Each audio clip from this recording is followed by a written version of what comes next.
Hi all. Myself ദേവി കൃഷ്ണ. ഞാൻ ഒരു research സ്കോളറാണ്, CSER NIST Thiruvananthapuram. ഇപ്പോൾ തീസിസ് സബ്മിറ്റ് ചെയ്തു. അത് കഴിഞ്ഞ് ഇനിയിപ്പോൾ ഓപ്പൺ ഡിഫൻസിനായിട്ട് വെയിറ്റ് ചെയ്യുന്നു.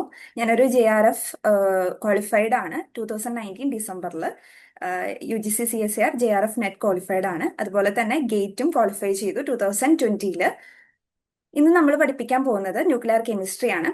ന്യൂക്ലിയർ കെമിസ്ട്രി എന്ന് പറഞ്ഞു കഴിഞ്ഞാൽ നമ്മളുടെ സിലബസ് CSER UGC നെറ്റ് എക്സാമിന്റെ സിലബസ് നോക്കുകയാണെങ്കിൽ ന്യൂക്ലിയർ കെമിസ്ട്രിയിൽ മെയിനായിട്ട് വരുന്നത് nuclear reactions, fission, fusion, activation analysis, അങ്ങനെ കുറച്ച് പോർഷൻസ് ആണ്. അപ്പൊ ഇന്ന് ഞാനിവിടെ ന്യൂക്ലിയർ കെമിസ്ട്രിയിലത്തെ ബേസിക് ആയിട്ടുള്ള കുറച്ച് പോർഷൻസ്, അതായത് റേഡിയോ ആക്റ്റീവ് ഡീകേ, അങ്ങനത്തെ കുറച്ച് കാര്യങ്ങളാണ് ഇന്ന് ഡിസ്കസ് ചെയ്യാൻ പോകുന്നത്. അപ്പൊ ഞാൻ ഒരു ട്രെൻഡ് നോക്കിയപ്പോൾ, പ്രീവിയസ് ഇയർ ക്വസ്റ്റ്യൻസിന്റെ ട്രെൻഡ് നോക്കിയ സമയത്ത് ഈ ഈ ഒരു പോർഷനിൽ നിന്ന് ന്യൂക്ലിയർ കെമിസ്ട്രിയിലത്തെ ബേസിക് കാര്യങ്ങളിൽ നിന്നാണ് കൂടുതലും ക്വസ്റ്റ്യൻസ് ചോദിച്ചേക്കുന്നത്. അതായത് 1 or 2 ക്വസ്റ്റ്യൻസ് വരെ ചോദിച്ചിട്ടുണ്ട്. പക്ഷെ അത് ഈസി ആയിട്ട് നമുക്ക് അറ്റംപ്റ്റ് ചെയ്യാവുന്ന കാര്യമേ ഉള്ളൂ. അപ്പൊ ഇത് ജസ്റ്റ് ഒന്ന് അറിഞ്ഞു വെച്ച് കഴിഞ്ഞിട്ടുണ്ടെങ്കിൽ നമുക്കത് കുറച്ചും കൂടി നല്ല രീതിയിൽ സ്കോർ ചെയ്യാനായിട്ട് പറ്റും എക്സാമിന്. ഞാൻ ഇന്നിവിടെ പറയാൻ പോകുന്ന ഫസ്റ്റത്തത് ഡിസ്കവറി ഓഫ് റേഡിയോ ആക്ടിവിറ്റി ആണ്. നമുക്ക് എല്ലാവരും കേട്ടിട്ടുള്ള കാര്യമാണ് റേഡിയോ ആക്ടിവിറ്റി എന്ന് പറഞ്ഞിട്ടൊരു ടേം. അതിനെപ്പറ്റി എന്താണ്, എങ്ങനെയാണ് അത് ഡിസ്കവർ ചെയ്തതെന്നുള്ളതാണ് നമ്മൾ ഇന്ന് സംസാരിക്കാൻ പോകുന്നത്. അതായത് ഹെൻറി ബെക്കറൽ എന്ന് പറഞ്ഞിട്ട് ഒരു ഫ്രഞ്ച് സയന്റിസ്റ്റ് ഉണ്ടായിരുന്നു. അപ്പൊ 1896 ഈ ഫ്രഞ്ച് സയന്റിസ്റ്റ് ഹെൻറി ബെക്കറൽ എന്ന് പറഞ്ഞ സയന്റിസ്റ്റ് ഒരു സ്റ്റഡി ചെയ്യുമായിരുന്നു. ആളുടെ ഒരു സ്റ്റഡി, അതായത് ഫോസ്ഫോറസൻസ് ഇൻ യുറാനിയം സോൾസ് എന്നുള്ള ഒരു സ്റ്റഡി ചെയ്യുമായിരുന്നു. അപ്പൊ അതിന്റെ പാരലായിട്ട് അദ്ദേഹം ഒരു കാര്യം ശ്രദ്ധിച്ചു. അതെന്താന്ന് വെച്ച് കഴിഞ്ഞാൽ, യുറാനിയം സോൾസ് ഒരു ബ്ലാക്ക് ക്ലോത്ത് വെച്ചിട്ട്, ഒരു തിൻ ക്ലോത്ത് വെച്ച് റാപ്പ് ചെയ്തിരുന്ന ഒരു യുറാനിയം സോൾസ് ഇൻവിസിബിൾ റേസിനെ എമിറ്റ് ചെയ്യുന്നതായിട്ട് ശ്രദ്ധയിൽപ്പെട്ടു. ഇൻവിസിബിൾ റേസ് എന്ന് പറയുന്നത് ഇൻവിസിബിൾ റേസിന് that could expose the photographic plates even without sunlight.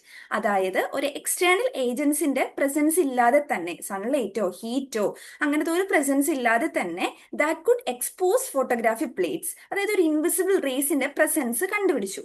ഈ ഇൻവിസിബിൾ റേസ് എമിറ്റ് ചെയ്യുന്ന ആ ഒരു പ്രോസസ്സിനെ പറയുന്ന പേരാണ് റേഡിയോ ആക്ടിവിറ്റി എന്ന് പറഞ്ഞത്. അതായത് it's a decay process of an atomic nuclear which produces high energy radiation. അപ്പൊ വേറൊരു സിമ്പിൾ ആയിട്ട് ഒരു ഡെഫിനേഷൻ കൊടുക്കുകയാണെങ്കിൽ, it's a spontaneous change of an unstable nuclide into an another is a radioactive decay. അതായത് ഒരു unstable ആയിട്ടുള്ള ഒരു ന്യൂക്ലിയേറ്റ്സ് ഒക്കെ ആണ് എന്നുണ്ടെങ്കിൽ അവർക്ക് എപ്പോഴും ഒരു സ്റ്റേബിൾ ഫോമിലേക്ക് എത്താനായിരിക്കും അവർ പ്രിഫർ ചെയ്യുന്നുണ്ടാവുക. അപ്പൊ അങ്ങനെ വരുമ്പോൾ ഈ അൺസ്റ്റേബിൾ ന്യൂക്ലിയേറ്റ്സിന് ഡീകേ നടക്കും. ഡീകേ നടന്നിട്ട് പതിയെ പതിയെ അതൊരു സ്റ്റേബിൾ ഫോമിലേക്ക് അറ്റൈൻ ചെയ്യും. അങ്ങനെയാണ് ചെയ്യുന്നത്. ഇവിടുത്തെ കേസിൽ ഇതൊരു സ്പോണ്ടേനിയസ് റിയാക്ഷനാണ്. അതായത് ഇതിനൊരു എക്സ്റ്റേണൽ ഏജൻസോ കാര്യങ്ങളോ ഒന്നും വേണ്ട. സ്വന്തമായിട്ട് സെൽഫ് ഡിസിൻറ്റിഗ്രേറ്റിംഗ് ആക്ടിവിറ്റിയിലൂടെയാണ് അതൊരു സ്റ്റേബിൾ ഫോമിലേക്ക് അച്ചീവ് ചെയ്യുന്നത്. അതെന്ന് പറയുന്നത് നമുക്കറിയാം, ഒരു റേഡിയോ ആക്റ്റീവ് സബ്സ്റ്റൻസ് ഒരു സ്റ്റേബിൾ ഫോമിലേക്ക് എത്തിക്കഴിഞ്ഞാൽ പിന്നെ അവരെ തിരിച്ച് ആ ഒരു അൺസ്റ്റേബിൾ ഫോമിലേക്ക് എത്തിക്കുക എന്ന് പറഞ്ഞാൽ കുറച്ച് ബുദ്ധിമുട്ടായിരിക്കും. അപ്പൊ അതുകൊണ്ട് തന്നെ ഇതെന്ന് പറയുന്നത് ഒരു റിവേഴ്സിബിൾ പ്രോസസ്സാണ്. അപ്പൊ എന്തൊക്കെയാണ് റേഡിയോ ആക്ടിവിറ്റി എന്ന് പറഞ്ഞു കഴിഞ്ഞാൽ, spontaneous reaction, nuclear reaction, reversible process and self disintegrating activity. അപ്പൊ ഫാദർ ഓഫ് റേഡിയോ ആക്ടിവിറ്റി ആരാണെന്ന് ചോദിച്ചു കഴിഞ്ഞാൽ നമ്മൾ ഹെൻറി ബെക്കറൽ എന്നാണ് പറയാ. പക്ഷേ ഈ റേഡിയോ ആക്ടിവിറ്റി എന്ന് പറഞ്ഞ ടേം ഫസ്റ്റ് പ്രപ്പോസ് ചെയ്തത് ആരാണ്? മേരി ക്യൂറി ആണ്. അപ്പൊ ഇത് രണ്ടും തമ്മിൽ മാറിപ്പോവരുത്. ഫാദർ ഹെൻറി ബെക്കറൽ ആണ്, പക്ഷെ പ്രൊപ്പോസ് ചെയ്ത ആ ഒരു പർട്ടിക്കുലർ വേർഡ് പ്രൊപ്പോസ് ചെയ്തത് എന്താ? മേരി ക്യൂറി ആണ്. Then radioactive decay. Radioactive ഡീകേയിൽ കുറച്ച് ടേംസ് ഒക്കെ നമുക്ക് പഠിക്കാനുണ്ട്. അപ്പൊ അതിലൊരു ഫസ്റ്റത്തെ ടേം എന്ന് പറയുന്നത് ന്യൂക്ലൈഡ്സ് ആണ്. ന്യൂക്ലൈഡ് എന്ന് പറഞ്ഞാൽ നമ്മൾ ഓൾറെഡി അറിയുന്ന ഒരു കാര്യമാണ്. Atomic nuclear with specific number of protons and neutrons. Normal ഒരു ന്യൂക്ലിയർ, അതിൽ പ്രോട്ടോൺസ് ഉണ്ട്, ന്യൂട്രോൺസ് ഉണ്ടെങ്കിൽ നമ്മൾ അതിനെ എന്ത് റെഫർ ചെയ്യും? ന്യൂക്ലൈഡ് എന്ന് പറഞ്ഞിട്ടുള്ള ഒരു ടേം വെച്ചാണ് റെഫർ ചെയ്യുന്നത്. അല്ല, ഇനി അത് മാത്രമല്ല, പ്രോട്ടോൺസും ന്യൂട്രോൺസും കൂടി കമ്പൈൻ ചെയ്ത് നമ്മളൊരു ഒരു വേർഡ് പറയുന്നുണ്ട്, ന്യൂക്ലിയോൺസ് എന്ന് പറഞ്ഞൊരു ടേം. അതായത് അവിടെ ഇലക്ട്രോൺസ് ഇല്ല, പ്രോട്ടോൺസും ന്യൂട്രോൺസും മാത്രമേ ഉണ്ടാവുള്ളൂ. ആ രണ്ട് പേരെ കമ്പൈൻ ചെയ്ത് പറയുന്ന പേരാണ് ന്യൂക്ലിയോൺസ്. അത് കഴിഞ്ഞാൽ പിന്നെ നമ്മൾക്ക് വേറൊരു ടേമാണ് റേഡിയോ ആക്റ്റീവ് ന്യൂക്ലൈഡ്. ഞാൻ ഓൾറെഡി പറഞ്ഞു, ഈ റേഡിയോ ആക്ടിവിറ്റിയിൽ ഒരു അൺസ്റ്റേബിൾ ന്യൂക്ലൈഡ് ഉണ്ടായിരിക്കും. ഈ അൺസ്റ്റേബിൾ ന്യൂക്ലൈഡിന് ഡീകേ നടന്നിട്ടാണ് അതൊരു സ്റ്റേബിൾ ഫോമിലേക്ക് എത്തുന്നതെന്ന് പറഞ്ഞു. ഈ അൺസ്റ്റേബിൾ ന്യൂക്ലൈഡിനെ പറയുന്ന പേരാണ് എന്ത്? റേഡിയോ ആക്റ്റീവ് ന്യൂക്ലൈഡ് എന്ന് പറയുന്നത്. അതുപോലെ തന്നെ നമ്മുടെ ഈ ഡോട്ടർ ന്യൂക്ലൈഡ്, അതായത് ഒരു പുതിയൊരു ഫോമിലേക്ക് മാറുന്നു എന്ന് പറഞ്ഞല്ലോ, ഒരു ഡീകേ കഴിഞ്ഞ് ഒരു പർട്ടിക്കുലർ അൺസ്റ്റേബിൾ ന്യൂക്ലൈഡ് വേറൊരു ഫോമിലേക്ക് മാറും. ആ പുതിയതായിട്ട് ഫോം ചെയ്തിട്ടുള്ള ന്യൂക്ലൈഡ്സിനെയാണ് ഡോട്ടർ ന്യൂക്ലൈഡ് എന്ന് പറയുന്നത്. അപ്പൊ nuclide forms after the decay is called as daughter nuclide and the unstable nuclear before decay is called as radioactive nuclide. Clear ആയെന്ന് വിശ്വസിക്കുന്നു. ഇനി നമുക്ക് പുതിയതായിട്ട് വേറൊരു ഫാക്ട് പഠിക്കാനുണ്ട്. ഫാക്ട് എന്താണെന്ന് വെച്ച് കഴിഞ്ഞാൽ, അതായത് ഇത് നമുക്ക് ഇനി പ്രോബ്ലംസിലും ഒക്കെ ആവശ്യമായിട്ട് വരുന്ന ഒരു കാര്യമാണ്, ഒരു ബേസിക് ഫാക്ട് ആണ്. അതായത് in nuclear reactions number of protons and neutrons are conserved. Total number of nucleons, അതായത് പ്രോട്ടോൺസും ന്യൂട്രോൺസും കൺസേർവ്ഡ് ആയിരിക്കും. അതായത് ഞാനിപ്പോൾ ഒരു എക്സാമ്പിൾ ഇവിടെ കാണിക്കാം. ഇതൊരു ന്യൂക്ലിയർ റിയാക്ഷൻ ആണ്. ഇവിടെ യുറാനിയം എന്ന് പറയണത് എന്തായിട്ട് മാറാണ്? Thorium plus an helium nuclide റിലീസും ഉണ്ടാവുന്നുണ്ട്. ഇവിടുത്തെ കേസിൽ ഇവർ പറയുന്നത് total number of neutrons and protons on the left side should be equal to total number of protons and neutrons on the right side. അതായത് LHS ഈക്വൽ ടു RHS ആയിരിക്കണം. എന്നാൽ മാത്രമാണ് നമുക്ക് അതൊരു ലോയാണ്, അതൊരു റൂളാണ്. ന്യൂക്ലിയർ റിയാക്ഷൻസിൽ ഒരു കൺസർവേഷൻ റൂളാണത്. അപ്പൊ അങ്ങനെ വരുമ്പോൾ ഇവിടുത്തെ കേസിൽ നമുക്ക് നോക്കുവാണെങ്കിൽ 238 എന്ന് പറഞ്ഞു കഴിഞ്ഞാൽ എന്താ, നമ്മൾ മാസ് നമ്പർ ആണ്. 92 എന്ന് പറഞ്ഞു കഴിഞ്ഞാൽ ആറ്റോമിക് നമ്പർ ആണ്. ഇപ്പൊ 238 എന്ന് പറഞ്ഞ മാസ് നമ്പർ ഈ റൈറ്റ് ഹാൻഡ് സൈഡിലും അതുപോലെ തന്നെ ഉണ്ടോ എന്നുള്ളത് നമുക്കൊന്ന് ചെക്ക് ചെയ്യാം. അതായത് 234 പ്ലസ് 4 238 വരുന്നുണ്ട്.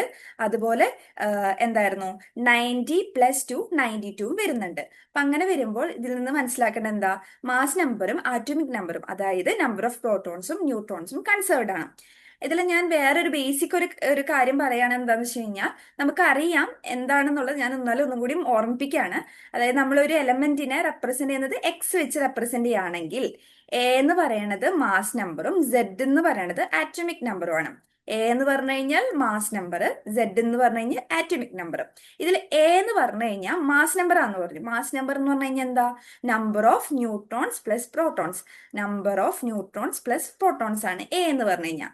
സെഡ് എന്ന് പറയുന്നത് number of protons or electrons. നമ്മുടെ ഇവിടുത്തെ കേസിൽ ഇലക്ട്രോൺസിനെ കൺസിഡർ ചെയ്യാത്തത് കൊണ്ട് പ്രോട്ടോൺസ് മാത്രം നോക്കിയാൽ മതി. അപ്പൊ നമ്പർ ഓഫ് പ്രോട്ടോൺസ് ആണെങ്കിൽ ആറ്റോമിക് നമ്പറും, എന്ന് പറയുന്നത് number of neutrons plus protons.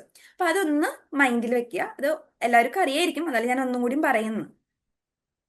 അത് കഴിഞ്ഞാൽ അപ്പോൾ നമ്മൾ ഈ ഒരു ഐഡിയ ക്ലിയർ ആയല്ലോ. In nuclear reactions total number of nucleons is conserved. Left hand സൈഡും റൈറ്റ് ഹാൻഡ് സൈഡും എപ്പോഴും ഈക്വൽ ആക്കി ഇരിക്കണം.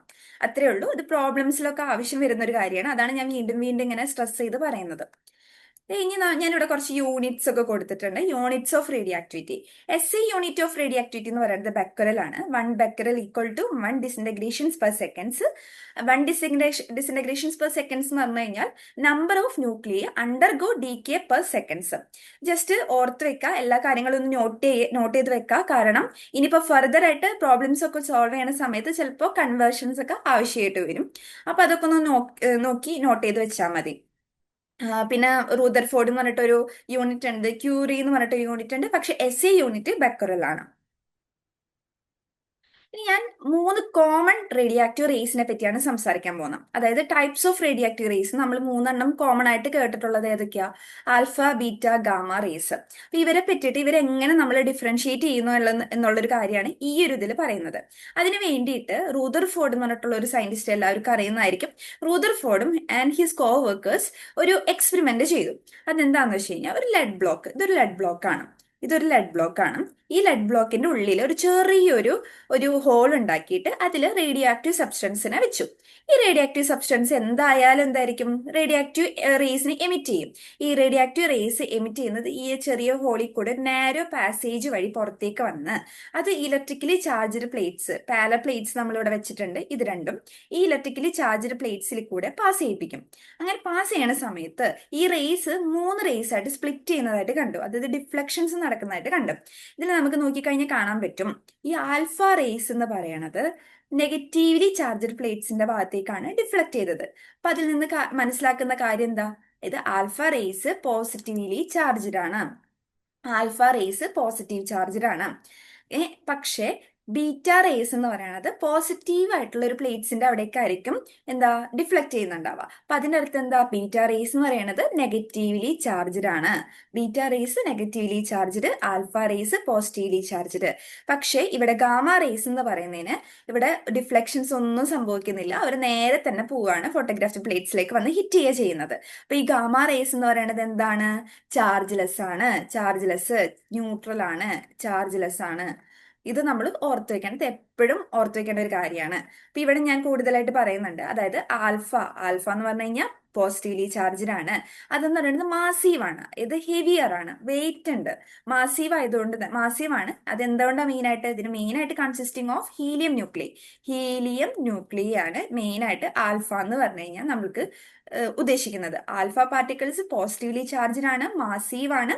അതുപോലെ തന്നെ ഹീലിയം ന്യൂക്ലിയ ആണ് മെയിൻ ആയിട്ട് കൺസിസ്റ്റ് ചെയ്യുന്നത്. ഇനി ബീറ്റ. ബീറ്റ എന്ന് പറഞ്ഞു കഴിഞ്ഞാൽ എന്താ? നെഗറ്റീവ്ലി ചാർജ്ഡ് ആണ്, പക്ഷെ ലൈറ്റർ ആണ്, ലെസ് മാസീവ് ആണ് എസ് കമ്പയർഡ് ടു ആൽഫ. അതുപോലെ they have consisting of electrons. Electrons ആണ് അവിടെ ബീറ്റയിലുള്ളത്. ബീറ്റ എമിഷൻ എന്ന് പറഞ്ഞു കഴിഞ്ഞാൽ ഇലക്ട്രോൺസിന്റെ എമിഷൻ. ആൽഫ എമിഷൻ എന്ന് പറഞ്ഞു കഴിഞ്ഞാൽ ഹീലിയം ന്യൂക്ലിയയുടെ എമിഷൻ. അതൊന്നും മൈൻഡിൽ വെക്കുക. അതുപോലെ തന്നെ ബീറ്റയ്ക്ക് സൈസ്, വെയിറ്റ് കുറവാണ്, മാസ് കുറവാണ് as compared to alpha. And gamma എന്ന് പറഞ്ഞു കഴിഞ്ഞാൽ ഞാൻ ഓൾറെഡി പറഞ്ഞു, അതൊരു ന്യൂട്രൽ ആയിട്ടുള്ള ഒരു റേഡിയേഷൻ ആണ് ഗാമ എന്ന് പറയുന്നത്. അതുപോലെ തന്നെ അവർക്ക് മാസ് ഒന്നും ഇല്ല, ലെസ് മാസീവും അല്ല മാസീവും അല്ല, മാസേ ഇല്ല. അതാണ് ഗാമ എന്ന് പറഞ്ഞു കഴിഞ്ഞാൽ. ചാർജ് ലെസ് ആണ്, മാസും ഇല്ല.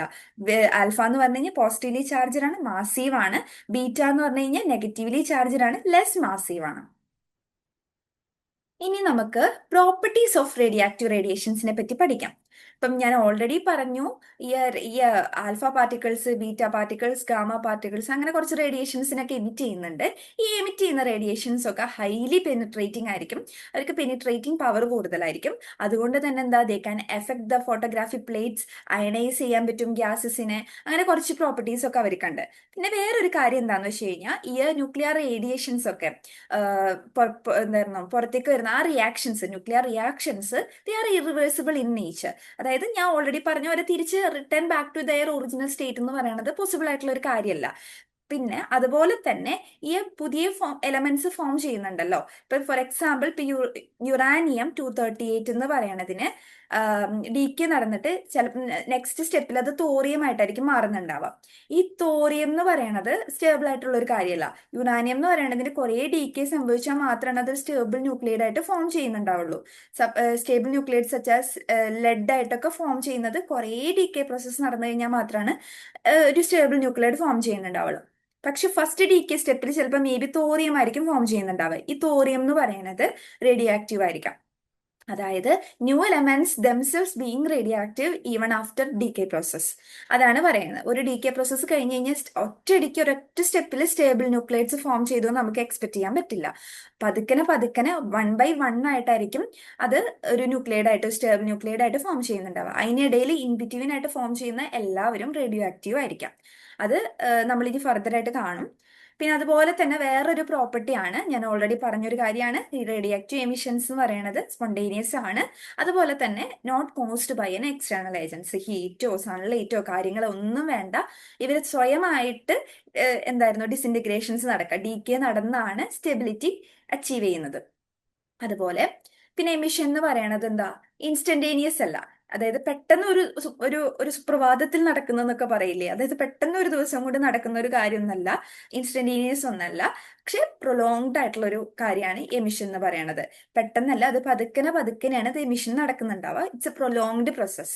ഇപ്പം സ്പോണ്ടേനിയസ് ആണ്, എന്തായിരുന്നു, ഇൻസ്റ്റന്റേനിയസ് അല്ല, ഒരു പ്രൊലോങ്ഡ് പ്രോസസ് ആണ്, റിവേഴ്സിബിൾ പ്രോസസ് ആണ്. ഈ കാര്യങ്ങളൊക്കെ നമ്മളൊന്ന് മൈൻഡിൽ വെക്കുക.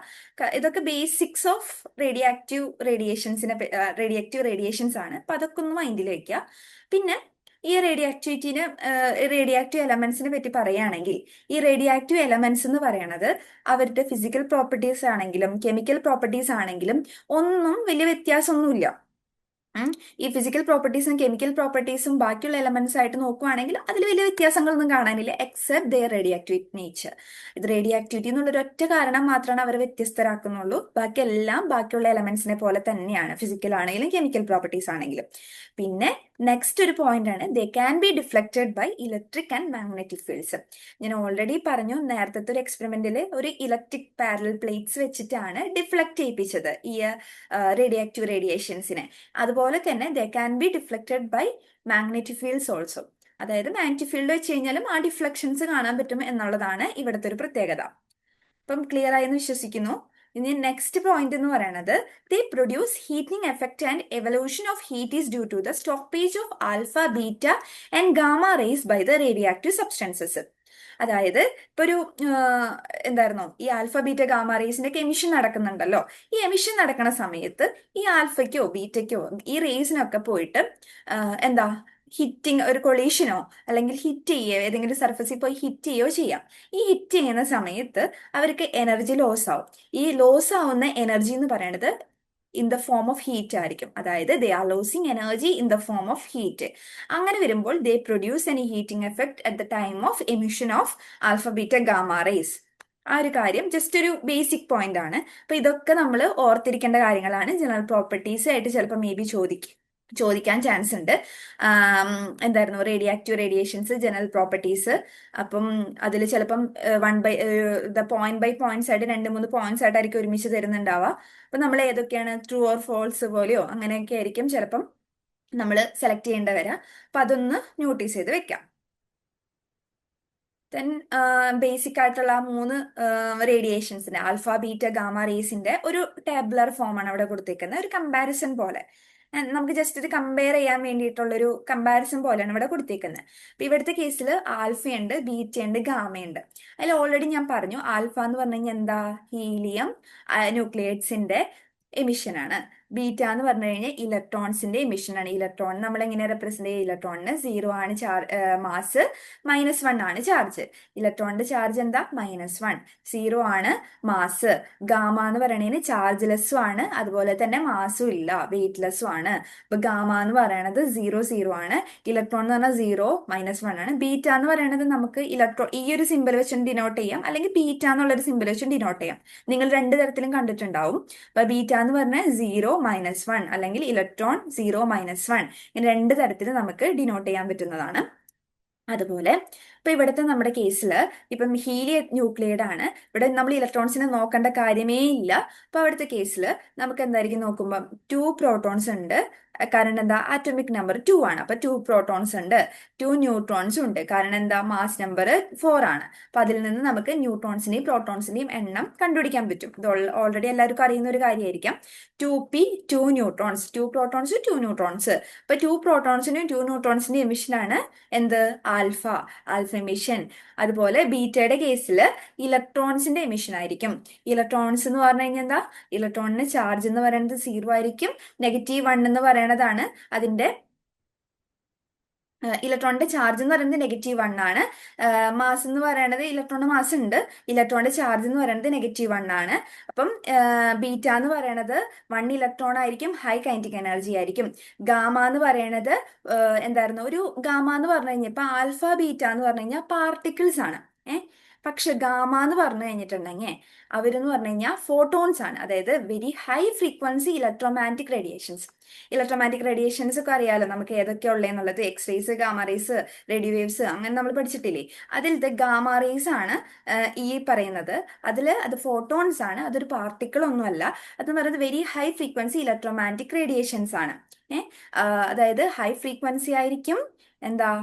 ഹൈ ഫ്രീക്വൻസി, ഹൈ എനർജി ആണ്, ആൻഡ് ഷോർട്ടർ വേവ് ലെങ്ത് ആയിരിക്കും. ലോവർ വേവ് ലെങ്ത് ആയിരിക്കും. ലോവർ വേവ് ലെങ്ത്തും ആയിരിക്കും ഗാമ എന്ന് പറയുന്നത്.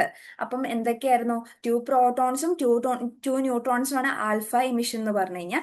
ബീറ്റ എന്ന് പറഞ്ഞു കഴിഞ്ഞാൽ 1 ഇലക്ട്രോൺ ആണ്. ഇലക്ട്രോൺ എന്ന് പറയുന്നത് നമ്മൾ റെപ്രസെന്റ് ചെയ്യുന്നത് E0-1 ആണ്. ഇതെന്ന് പറയുന്നത് ചാർജ് ആണ്.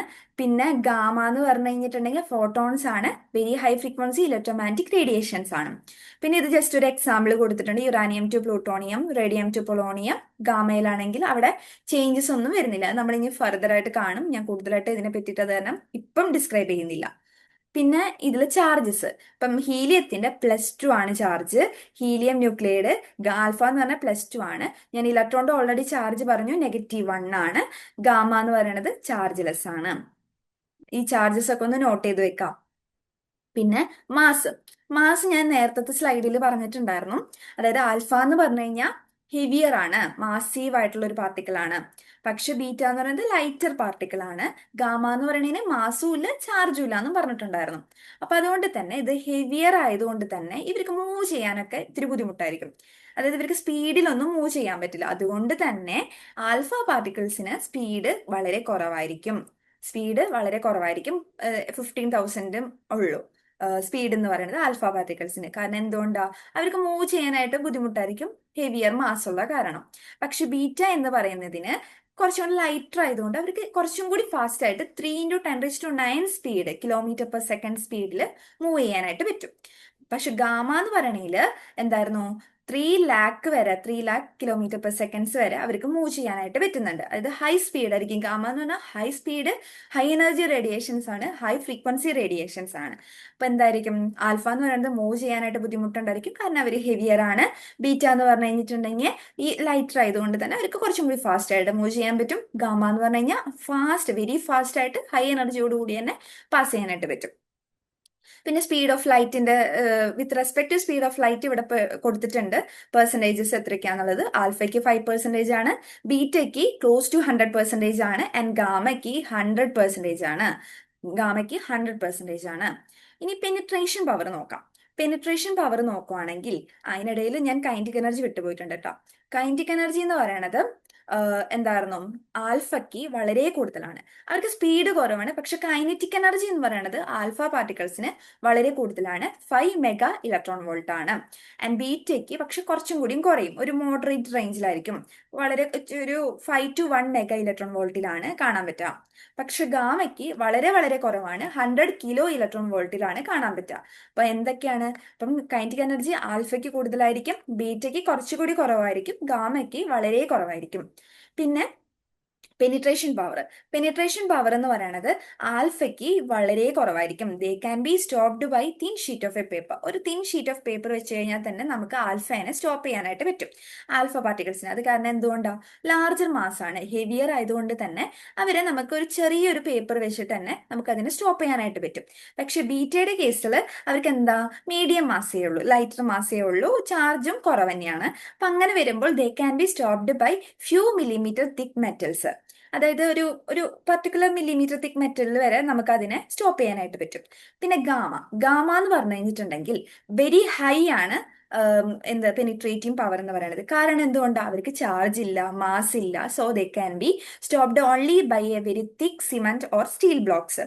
അപ്പൊ എന്തൊക്കെയാണ് നമ്മൾ ഇവിടെ പഠിച്ചത്? പെനിട്രേഷൻ പവറിനെ പറ്റി പഠിച്ചു, കൈനറ്റിക് എനർജി. ഇതെല്ലാം പരസ്പരം മാറിപ്പോവാൻ ചാൻസ് ഉണ്ട്, കൈനറ്റിക് എനർജിയും സ്പീഡും എല്ലാം കൂടിയിട്ട്. അപ്പൊ നമ്മളൊന്ന് കോറിലേറ്റ് ചെയ്ത് പഠിച്ചാൽ മതി. പിന്നെ then ionization power. Ionization power എന്ന് പറഞ്ഞു കഴിഞ്ഞാൽ നിയർ ബൈ ആറ്റംസിനെ അയണൈസ് ചെയ്യിപ്പിക്കാനുള്ള ഒരു കഴിവ്. ആ ഒരു കഴിവ് എന്ന് പറയുന്നത് ആൽഫയ്ക്കാണ് കൂടുതൽ. കാരണം എന്തുകൊണ്ടാ? ആൽഫ എന്ന് പറയുന്നതിന് ഹയർ ചാർജ് ആണുള്ളത്, ഹയർ +2 ചാർജ് ആണെന്ന് പറഞ്ഞു. അപ്പൊ ആൽഫയ്ക്ക് ഹയർ ചാർജ് ആയതുകൊണ്ട് വെരി ഹൈ അയണൈസേഷൻ പവർ ആയിരിക്കും. പക്ഷെ ബീറ്റയ്ക്ക് മോഡറേറ്റ് പവർ ആയിരിക്കും, ലോ ചാർജ് ആണ്, -1 അല്ലേ ഉള്ളൂ. ഗാമയ്ക്ക് എന്തായിരിക്കും? വെരി പുവർ ആയിരിക്കും, because no charge is for gamma particles, gamma radiations. അപ്പൊ എന്തായിരുന്നു, നമ്മളിപ്പോ എന്തൊക്കെ പഠിച്ചു? Ionization power, penetration power, kinetic energy, speed of light, percentage of speed of light, speed, mass, charge, emissions. അപ്പൊ ഇതിനെ പറ്റിയിട്ട് നമുക്കൊരു ധാരണ ഉണ്ടായിരിക്കണം. കാരണം ഇത് അങ്ങോട്ടും ഇങ്ങോട്ടും മാറിപ്പോവാൻ പാടില്ല, ചേഞ്ച് വരാൻ, അങ്ങോട്ടും ഇങ്ങോട്ടും മാറിപ്പോവാൻ ചാൻസ് ഉള്ള, കൺഫ്യൂഷൻ വരാൻ ചാൻസ് ഉള്ള ഒരു കാര്യമാണ്. അപ്പൊ നമ്മൾ ആദ്യം തന്നെ മൈൻഡിൽ വെക്കുക, ആൽഫ എന്ന് പറഞ്ഞു കഴിഞ്ഞാൽ ഹീലിയം ന്യൂക്ലിയയുടെ എമിഷൻ ആണ്, ബീറ്റ എന്ന് പറഞ്ഞു കഴിഞ്ഞാൽ ഇലക്ട്രോൺസിന്റെ എമിഷൻ ആണ്, ഗാമ എന്ന് പറഞ്ഞു കഴിഞ്ഞാൽ ഒരു ചാർജ്ലെസ് ആയിട്ടുള്ള ഒരു റേഡിയേഷന്റെ ഒരു എമിഷൻ ആണ്. അപ്പൊ അതൊന്ന് ഓർത്ത് വെക്കുക. ഇതിൽ പലതും ചാർജിനെയും മാസിനെയും ഡിപ്പെൻഡ് ചെയ്താണ് ഉള്ളത്. അപ്പൊ ഇത് ഞാൻ കുറച്ചും കൂടി വ്യക്താക്കാൻ വേണ്ടിയിട്ട് ഇവിടെ ഒരു ടേബിളിലും കൂടി കൊടുത്തിട്ടുണ്ട് കേട്ടോ. അപ്പൊ അതും കൂടി ഒന്ന് റെഫർ ചെയ്യാം. ഇനി ഞാൻ ഓൾറെഡി പറഞ്ഞു, ഈ ന്യൂക്ലിയസിനുള്ളിൽ എന്തൊക്കെയാണുള്ളത്? ന്യൂക്ലിയോൺസ് ആണുള്ളത്, പ്രോട്ടോൺസും ന്യൂട്രോൺസും ഉണ്ട്. ഈ പ്രോട്ടോൺസിനെയും ന്യൂട്രോൺസിനെയും ഉള്ളിൽ ഒക്യുപ്പൈ ചെയ്യുന്നത്, നമ്മളതൊരു മോഡൽ വെച്ചാണ് അവരുടെ ആ ഒരു ഒക്യുപ്പേഷന്, നമ്മളെ അക്കോമഡേഷന് മോഡൽ വെച്ചാണ് പ്രപ്പോസ് ചെയ്യുന്നത്. അതായത് ന്യൂക്ലിയർ ഷെൽ മോഡൽ എന്ന് പറയും. അതായത് ന്യൂക്ലിയർ ഷെൽ മോഡൽ നമുക്ക് എല്ലാവർക്കും അറിയാം, ഇലക്ട്രോണിക് ഷെൽ മോഡലിനെ പറ്റി പഠിച്ചിട്ടുണ്ട്. അതായത് ബോർ മോഡല്, റൂദർഫോർഡ് മോഡല്, കുറേ മോഡൽസിനെ പറ്റിയിട്ട് നമ്മൾ ഓൾറെഡി പഠിച്ചിട്ടുണ്ട്. അപ്പൊ ഇവിടെ ന്യൂക്ലിയർ ഷെൽ മോഡല് വെച്ചിട്ടാണ് നമ്മൾ ഒരു ന്യൂക്ലിയർ സ്റ്റെബിലിറ്റി എന്താണെന്നുള്ളത് പറയുന്നത്. ന്യൂക്ലിയസിന്റെ സ്റ്റെബിലിറ്റിനെ പറ്റി, ഒരു ന്യൂക്ലിയയുടെ സ്റ്റേബിൾ ആണോ അൺസ്റ്റേബിൾ ആണോ, അവർക്ക് ഡീകേ നടക്കോ, കാര്യങ്ങളൊക്കെ ന്യൂക്ലിയർ ഷെൽ മോഡൽ വെച്ചിട്ടാണ് നമ്മൾ പറയുന്നത്. അപ്പൊ അവിടുത്തെ കേസിൽ നമുക്ക് ഓൾറെഡി അറിയാം എങ്ങനെയാണ് ഒരു ന്യൂക്ലിയസ് സ്റ്റേബിൾ ആണോ അൺസ്റ്റേബിൾ ആണോ എന്ന് പറയാം. അതായത് ഒരു ന്യൂക്ലിയസിന്റെ ഉള്ളിൽ ന്യൂക്ലിയോൺസ് ഉണ്ടായിരിക്കും, പ്രോട്ടോൺസ് ഉണ്ടായിരിക്കും, ന്യൂട്രോൺസ് ഉണ്ടായിരിക്കും. ഈ പ്രോട്ടോൺസും ന്യൂട്രോൺസും പരസ്പരം ബൗണ്ട് ചെയ്തായിരിക്കും, ടൈറ്റ്ലി ബൗണ്ട് ചെയ്തായിരിക്കും നിൽക്കുന്നുണ്ടാവുക. അതായത് അവർക്ക് ഒരു ബൈൻഡിങ് എനർജി ഉണ്ടായിരിക്കും. അപ്പൊ നമ്മൾ മോർ എനർജി കൊടുത്താൽ മാത്രമാണ് ഒരു പ്രോട്ടോണി ഒരു ന്യൂട്രോണി റിമൂവ് ചെയ്യാൻ പറ്റുമോ എന്നുണ്ടെങ്കിൽ ആ ഒരു ന്യൂക്ലിയസ് എന്ന് പറയുന്നത് മോർ സ്റ്റേബിൾ ആയിരിക്കും. More binding energy is required to remove one proton or neutron from the nucleus, then it is more stable. ആ ഒരു ന്യൂക്ലിയൈഡ് എന്ന് പറയുന്നത് മോർ സ്റ്റേബിൾ ആയിരിക്കും. അല്ല, കുറച്ച് എനർജി കൊടുത്താൽ മതി എന്നുള്ള ഒരു പ്രോട്ടോണിയോ ന്യൂട്രോണിയോ റിമൂവ് ചെയ്യാൻ കുറച്ച് എനർജി മതി, അങ്ങനെയുള്ളൂ എന്നുണ്ടെങ്കിൽ ആ ഒരു ന്യൂക്ലിയൈഡ് എന്ന് പറയുന്നത് പുവർ ആയിരിക്കും. അതിന്റെ സ്റ്റെബിലിറ്റി എന്ന് പറയുന്നത് ലെസ് സ്റ്റേബിൾ ആയിരിക്കും. അപ്പൊ ബൈൻഡിങ് എനർജി എന്ന് പറയുന്നത് ഒരു ഇമ്പോർട്ടന്റ് ഫാക്ടർ ആണ്. അപ്പൊ ബൈൻഡിങ് എനർജി കൂടുതലുണ്ടെങ്കിൽ അതിന്റെ അർത്ഥം ആ ഒരു ന്യൂക്ലിയൈഡ് എന്ന് പറയുന്നത് സ്റ്റേബിൾ ആണ്. ആ ഒരു കാര്യം ഓർത്തിരിക്കുക. പിന്നെ ന്യൂക്ലിയർ ഷെൽ മോഡലിൽ എന്താണ് പറയണതെന്ന് വെച്ച് കഴിഞ്ഞാൽ നമ്മുടെ ഇലക്ട്രോണിക് മോഡൽ പോലെ തന്നെയാണ് ഷെൽ മോഡലും. അതായത് ഇലക്ട്രോണിക് മോഡലിൽ എന്തായിരുന്നു, അവിടെ കുറെ എനർജി ഷെൽസുകൾ ഉണ്ടായിരുന്നു. നമ്മൾ പഠിച്ചിട്ടുണ്ട്, KLMN ഷെൽസുകളെ പറ്റിയിട്ട് പഠിച്ചിട്ടുണ്ട്. ഈ ഷെല്ലുകളിലൊക്കെ എല്ലാത്തിലും ഡിഫറെന്റ് എനർജി ലെവൽസുകളായിരിക്കും, അതായത് ക്വാണ്ടൈസ്ഡ് എനർജി ഷെൽസ് ആയിരിക്കും അവിടെ ഉണ്ടാവുക. അതുപോലെ തന്നെയാണ് ഇവിടെ ഉള്ളത്. പക്ഷേ ഇവിടുത്തെ ഒരു പ്രത്യേകത, ഇവിടെ ഇലക്ട്രോൺസ് ആയിരിക്കില്ല, അതിന് പകരം ന്യൂക്ലിയോൺസ് ആയിരിക്കും, പ്രോട്ടോൺസും ന്യൂട്രോൺസും ആയിരിക്കും. അവരുടെ ഒരു അറേഞ്ച്മെന്റ് ആയിരിക്കും, ഒരു ഒക്യുപ്പേഷൻ ആണ് ഈ ഷെല്ലുകളിൽ നമുക്ക് കാണാൻ പറ്റുക. ആ ഒരു ഡിഫറൻസ് മാത്രമേ ഉള്ളൂ. പക്ഷെ ബാക്കിയുള്ളതൊക്കെ സെയിം തന്നെ, ന്യൂക്ലിയർ ഷെൽ മോഡല്. അപ്പോൾ എന്തായിരിക്കും, സെയിം എനർജി ഉള്ള പാർട്ടിക്കിൾസ് ആയിരിക്കും ഒരൊറ്റ പ്രോട്ടോൺസ് ഓർ ന്യൂട്രോൺസ് ആയിരിക്കും ഒരൊറ്റ ഷെല്ലിൽ ഒക്യുപ്പൈ ചെയ്യുന്നുണ്ടാവുക. അങ്ങനെ ഒരു കോണ്ടൈസ്ഡ് എനർജി ഷെൽസുകളായിരിക്കും ഇവിടെ ഫോം ചെയ്യുന്നുണ്ടാവുക. ആ ഒരു കാര്യം ഒന്ന് ഓർത്തിരിക്കാം. പിന്നെ അതുപോലെ തന്നെ വേറൊരു കാര്യം എന്താണെന്ന് വെച്ച് കഴിഞ്ഞാൽ, നമ്മൾ ഇലക്ട്രോൺസിന്റെ കേസിൽ മാജിക് നമ്പേഴ്സ് എന്തൊക്കെയാണെന്ന് പഠിച്ചിട്ടുണ്ടായിരുന്നു. ഈ മാജിക് നമ്പേഴ്സിന്റെ കേസ് ഈ പ്രോട്ടോൺസിനും ന്യൂട്രോൺസിനും ഉണ്ട്. അതെന്താണെന്ന് വെച്ച് കഴിഞ്ഞാൽ, ഈ മാജിക് നമ്പേഴ്സ് എന്ന് വെച്ച് കഴിഞ്ഞാൽ നമ്മൾ ആലോചിക്കേണ്ട കാര്യം stability, nuclear stability. Magic numbers ആണ്, ഇപ്പൊ പ്രോട്ടോൺസിന്റെയോ ന്യൂട്രോൺസിന്റെയോ നമ്പർ മാജിക് നമ്പേഴ്സ് ആണ് എന്നുണ്ടെങ്കിൽ ആ ഒരു ന്യൂക്ലിയർ മോർ സ്റ്റേബിൾ ആയിരിക്കും. ഇത് മാജിക് നമ്പേഴ്സ് എന്തൊക്കെയാന്ന് വെച്ച് കഴിഞ്ഞാൽ 2, 8, 20, 28, 50, 82, 126. ഇതൊക്കെയാണ് മാജിക് നമ്പേഴ്സ്. അപ്പൊ പ്രോട്ടോൺസോ ന്യൂട്രോൺസോ അവരുടെ നമ്പേഴ്സ് മാജിക് നമ്പർ ആയിട്ട് വരികയാണെന്നുണ്ടെങ്കിൽ അവര് ആ ഒരു സിസ്റ്റം, ആ ഒരു ന്യൂക്ലിയ എന്ന് പറയുന്നത് മോർ സ്റ്റേബിൾ ആയിരിക്കും, വെരി സ്റ്റേബിൾ ആയിരിക്കും. And nuclei with a magic number of protons or neutrons are more tightly bound, making them less prone to decay. അതായത് ഈ പ്രോട്ടോൺസും ന്യൂട്രോൺസിലും ഏതെങ്കിലും ഈ മാജിക് നമ്പേഴ്സ് ആയിട്ട് വരികയാണെങ്കിൽ അവർക്ക് ഡീകേ നടക്കാനുള്ള ചാൻസ് കുറവായിരിക്കും. എന്തുകൊണ്ടാ? അവർ മോർ സ്റ്റേബിൾ ആയിരിക്കും. ഞാനൊരു എക്സാമ്പിൾ കാണിച്ചു തരാം. അതായത് ഇവിടെ കാർബൺ 14 എന്ന് പറഞ്ഞിട്ടുള്ളൊരു ഐസോട്ടോപ്പ് കൊടുത്തിട്ടുണ്ട്, C14 എന്ന് പറഞ്ഞാൽ മാസ് ആണ്. കാർബണിന്റെ എന്താണ് നമുക്കറിയാം, കാർബൺ എന്ന് പറഞ്ഞു കഴിഞ്ഞിട്ടുണ്ടെങ്കിൽ 6 ആണ് അതിന്റെ ആറ്റോമിക് നമ്പർ എന്ന് പറയണത്. അപ്പൊ നമുക്ക് ഇതിൽ നിന്ന് പ്രോട്ടോണിന്റെ നമ്പർ കിട്ടി, എന്ത് ആറ്റോമിക് നമ്പർ തന്നെയാണ് പ്രോട്ടോൺ നമ്പർ. ന്യൂട്രോൺ നമ്പർ എന്ന് പറയുന്നത് എത്രയാണ്? 14 - 6, ദാറ്റ് ഈസ് 8. സോ ഈ ന്യൂട്രോൺ നമ്പർ എന്ന് പറയുന്നത് നമ്മുടെ ഒരു മാജിക് നമ്പർ ആണ്, പക്ഷെ പ്രോട്ടോൺ നമ്പർ അല്ല. പക്ഷെ ന്യൂട്രോൺ നമ്പർ ആയതുകൊണ്ട് ഈ കാർബൺ 14 എന്ന് പറയുന്നത് ഒരു സ്റ്റേബിൾ ന്യൂക്ലിയ ആണ്. ഏതെങ്കിലും ഒന്ന് മാജിക് നമ്പർ ആയി കഴിഞ്ഞിട്ടുണ്ടെങ്കിൽ അതൊരു സ്റ്റേബിൾ ന്യൂക്ലിയ ആണ്. ഇനി നമുക്ക് വേറൊരു കേസ്, അതായത് രണ്ടും മാജിക് നമ്പേഴ്സ് ആവുകയാണെങ്കിൽ അതിന് നമ്മൾ എന്താ പറയാ, ഡബ്ലി മാജിക് ന്യൂക്ലിയ എന്ന് പറയും. Doubly magic nuclei. അതായത് കുറച്ച് എക്സാമ്പിൾസ് കൊടുത്തിട്ടുണ്ട്. അതിൽ ഒരു സിമ്പിൾ എക്സാമ്പിൾ കൊടുക്കുകയാണെങ്കിൽ ഓക്സിജൻ 16 ആണ്. O16 ഇതില് 8 എന്ന് പറയുന്നത് അതിന്റെ ആറ്റോമിക് നമ്പർ ആണ്. പ്രോട്ടോൺ നമ്പർ 8 ആണെന്ന് കിട്ടി. ന്യൂട്രോൺ നമ്പർ എന്ന് പറയുന്നതും എന്താ, 16 - 8 കിട്ടി. ഈ 8 എന്ന് പറയുന്നത് എന്താ, ഒരു മാജിക് നമ്പർ ആണ്. അപ്പൊ അതുകൊണ്ട് തന്നെ both proton and neutron number which is lies in the magic number region, so that is doubly magic nuclei. അപ്പൊ അങ്ങനെയാണെങ്കിൽ അതെന്ന് പറയുന്നത് ഹൈലി സ്റ്റേബിൾ ആയിട്ടുള്ള ഒരു ന്യൂക്ലിയ ആണ്. അതുപോലെ ലെഡ്, ഹീലിയം, കാൽഷ്യം ഇതൊക്കെ അവിടെ എക്സാമ്പിൾസ് ആയിട്ട് കൊടുത്തിട്ടുണ്ട്. അപ്പൊ നമ്മൾ മാജിക് നമ്പേഴ്സ് ഏതൊക്കെയാണ് എന്നുള്ളതൊന്ന് നോട്ട് ചെയ്ത് വെക്കാം. എന്തൊക്കെയാണെന്നുള്ളതും ഏതൊക്കെയാണ്, എങ്ങനെയൊക്കെയാണ് സ്റ്റേബിൾ ആവുന്നത്, ഏതൊക്കെ ന്യൂക്ലിയാണ് സ്റ്റേബിൾ ആവണേ എന്നുള്ളതൊക്കെ ഒന്ന് നോട്ട് ചെയ്ത് വെക്കാം കേട്ടോ. അപ്പൊ അങ്ങനത്തെ കാര്യങ്ങൾ ഇപ്പം എന്തൊക്കെയാണെന്ന് മനസ്സിലായല്ലോ. ന്യൂക്ലിയർ ഷെൽ മോഡൽ എന്താണെന്ന് മനസ്സിലായി. അതായത് ഒന്നുമില്ല, സെറ്റ് ഓഫ് കോണ്ടൈസ്ഡ് എനർജി ഷെൽസ് ആയിരിക്കും. ഇലക്ട്രോണിക് ഷെൽ മോഡൽ പോലെ തന്നെ വേറെ പ്രോബ്ലംസ് ഒന്നുമില്ല. എന്തായിരിക്കും ഇവിടെ, ന്യൂക്ലിയർ പാർട്ടിക്കിൾസ് ആയിരിക്കും, അതായത് ന്യൂക്ലിയോൺസ് ആയിരിക്കും ഇൻസ്റ്റെഡ് ഓഫ് ഇലക്ട്രോൺസ്. ഒരൊറ്റ കാര്യം മാത്രമേ ഉള്ളൂ. പിന്നെ മാജിക് നമ്പർ എന്താണെന്നുള്ളത് നോട്ട് ചെയ്ത് വെക്കാം. ഇനി നമുക്ക് എവിഡൻസസിനെ പറ്റിയാണ് ഇനി സംസാരിക്കാൻ പോകുന്നത്. അതായത് എവിഡൻസസ്, ഈ ന്യൂക്ലിയർ ഷെൽ മോഡലിനെ പറ്റിയിട്ടോ അല്ലെങ്കിൽ എക്സിസ്റ്റൻസ് ഓഫ് മാജിക് നമ്പേഴ്സിനെ പറ്റി ചുമ്മാ അങ്ങനെ നമുക്ക് പറഞ്ഞു പോകാൻ പറ്റില്ല. അതിന് എവിഡൻസസ് കൊടുക്കണം. എന്നാൽ മാത്രമാണ് അതിന് ഒരു വാലിഡേഷൻ കിട്ടുള്ളൂ, അല്ലെ? അപ്പൊ അതിന് വേണ്ടിയിട്ട് എവിഡൻസസ് ആയിട്ട് കൊടുത്തേക്കുന്നത്, അതായത് ഇവർ പറയുന്ന most of the radio isotopes decay by alpha radiation. അതായത് മോസ്റ്റ് ഓഫ് ദം എലമെന്റ്സിനും, അതായത് റേഡിയോ ആക്റ്റീവ് ന്യൂക്ലിയേറ്റ്സിന്റെ എലമെന്റ്സിനും ഡീകേ നടക്കുന്നത് ആൽഫ റേഡിയേഷൻ എമിഷൻ വഴിയാണെന്നാ പറയണേ. ആൽഫ റേഡിയേഷൻ എന്ന് പറഞ്ഞു കഴിഞ്ഞാൽ എന്താ? ഹീലിയം ന്യൂക്ലിയേറ്റ്സ് ആണ്. ഹീലിയം 4 2. ഹീലിയത്തിന്റെ പ്രോട്ടോൺ നമ്പർ 2 ആണ്, ന്യൂട്രോൺ നമ്പർ 2 ആണ്. ഈ 2 എന്ന് പറഞ്ഞു കഴിഞ്ഞാൽ എന്താണ്? മാജിക് നമ്പർ ആണ്. അപ്പൊ അതുകൊണ്ട് തന്നെ അതൊരു സ്പെഷ്യൽ സ്റ്റെബിലിറ്റി ഉള്ള ഒരു ന്യൂക്ലിയ ആണ്, അതായത് ഡബ്ലി മാജിക് ന്യൂക്ലിയ ആണ്. അതുകൊണ്ട് തന്നെ അതുകൊണ്ടാണ് most of the radioisotope decays are through alpha radiation emission എന്ന് പറയുന്നത്. അതെന്തുകൊണ്ട്? അതൊരു സ്റ്റേബിൾ ആയിട്ടുള്ള ഒരു ന്യൂക്ലിയ ആണ്, മാജിക് നമ്പർ 2 ആയതുകൊണ്ട്. അപ്പൊ ഒരു മാജിക് നമ്പറിന്റെ എക്സിസ്റ്റൻസ് അവിടെ പ്രൂവ് ആയില്ലേ ഒരു കാര്യത്തില്. അതുപോലെ തന്നെ ഈ വേറൊരു ഫാക്ട് എന്താ പറയണെന്ന് വെച്ച് കഴിഞ്ഞാൽ, ഈ റേഡിയോ ആക്റ്റീവ് ഡീക്കേസ് ഒക്കെ നടന്നു. റേഡിയോ ആക്റ്റീവ് ഡീക്കേസ് നടക്കുന്ന സമയത്ത് ഇപ്പൊ യുറാനിയത്തിന് 238 ആണ്, റേഡിയോ ആക്റ്റീവ് ഡീക്കേ നടന്നു, ലെഡ് ആയിട്ട് മാറി 206 ആണ് ലെഡിൻ്റെത്. ഇപ്പൊ ഇവിടുത്തെ കേസിൽ ഈ ലെഡിലാണെങ്കിലും ഈ ഉണ്ടാവുന്ന സ്റ്റേബിൾ ന്യൂക്ലിയഡിന്റെ പ്രോട്ടോൺസും ന്യൂട്രോൺസും മാജിക് നമ്പർ ആയിരിക്കും എന്നാണ് ഇവിടുത്തെ കേസിൽ പറയുന്നത്. എക്സിസ്റ്റൻസ് ഓഫ്, അതായത് ഉണ്ടാവുന്ന final products in many radioactive decays which have the protons or neutrons which are also lies in the magic numbers range.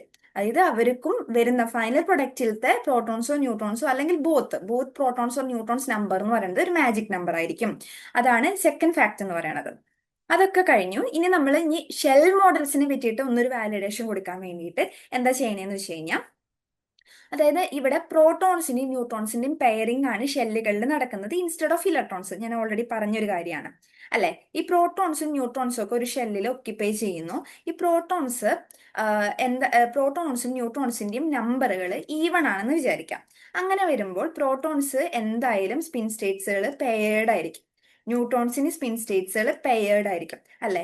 ഒന്നും എന്തായിരുന്നു ഓടായിട്ട് നിൽക്കുന്നുണ്ട്. ഒരു അൺപെയർഡ് ആയിട്ടുള്ള സ്പിൻ സ്റ്റേറ്റ്സ് ഒന്നും നമുക്ക് കാണാൻ പറ്റില്ല. എന്തുകൊണ്ടാണ്? എല്ലാം ഈവൺ ആണ്. പ്രോട്ടോൺസിന്റെ നമ്പറും ഈവൺ ആണ്, ന്യൂട്രോൺസിന്റെ നമ്പറും ഈവൺ ആണെങ്കിൽ എല്ലാം പെയർഡ് സ്പിൻ സ്റ്റേറ്റ്സ് ആയിരിക്കും. അൺപെയർഡ് ആയിട്ടുള്ള സ്പിൻ സ്റ്റേറ്റ്സ് ഒന്നും നമുക്ക് കാണാൻ പറ്റില്ല അല്ലെ. അപ്പൊ അങ്ങനെ വരുമ്പോൾ പെയർഡ് സ്പിൻ സ്റ്റേറ്റ്സ് ഒക്കെ ആണെങ്കിൽ അവർ ലോവർ എനർജി സ്റ്റേറ്റ്സിൽ തന്നെയായിരിക്കും നിൽക്കുന്നുണ്ടാവുക അല്ലെ. ലോവർ എനർജി സ്റ്റേറ്റിലായിരിക്കും ഒക്യുപ്പൈ ചെയ്യുന്നുണ്ടാവുക അല്ലെ. അവര് അൺപെയ്ഡ് ആണെങ്കിലാണ് മേ ബി അവർ ഹയർ എനർജി സ്റ്റേറ്റിലും ഒക്യുപ്പൈ ചെയ്യേണ്ടതായിട്ട് വരാം. ലോവർ എനർജി സ്റ്റേറ്റിൽ ഒക്യുപ്പൈഡ് ആണെങ്കിൽ മിക്കതും പെയർഡ് ആയിരിക്കും. അങ്ങനെ വരുമ്പോൾ ലോവർ എനർജി എന്ന് പറഞ്ഞു കഴിഞ്ഞാൽ എന്താ? സ്റ്റെബിലിറ്റി ആണെന്ന് നമുക്കറിയാം അല്ലെ. Lower energy is more stable അല്ലെ, മോർ സ്റ്റേബിൾ ആണ്. ഹയർ എനർജി എന്ന് പറയുന്നത് ലെസ് സ്റ്റേബിൾ ആണ്. അപ്പൊ ഇവിടുത്തെ കേസിൽ അൺപെയ്ഡ് ആയിട്ടുള്ള സ്പിൻ സ്റ്റേറ്റ്സ് ഒന്നും ഇല്ലാത്തത് കൊണ്ട് തന്നെ അവർക്ക് എന്തായിരിക്കും? മോർ സ്റ്റേബിൾ ആയിരിക്കും, ലോവർ എനർജി സ്റ്റേറ്റിലായിരിക്കും ഒക്യുപ്പൈ ചെയ്യുന്നുണ്ടാവുക. പക്ഷെ ഇപ്പോ പ്രോട്ടോൺസിന്റെയോ ന്യൂട്രോൺസിന്റെയോ നമ്പർ ഓടാണെന്ന് വിചാരിക്കാം. അങ്ങനെയാണെങ്കിൽ ഒബ്വിയസ്ലി എന്തായാലും അവിടെ ഒരു ലോൺ പെയർ ഉണ്ടായിരിക്കും അല്ലെ. ലോൺ പെയർസ്, ഒരു അൺപെയ്ഡ് ആയിട്ടുള്ള ഒരു സ്പിൻ സ്റ്റേറ്റ് ഉണ്ടായിരിക്കും.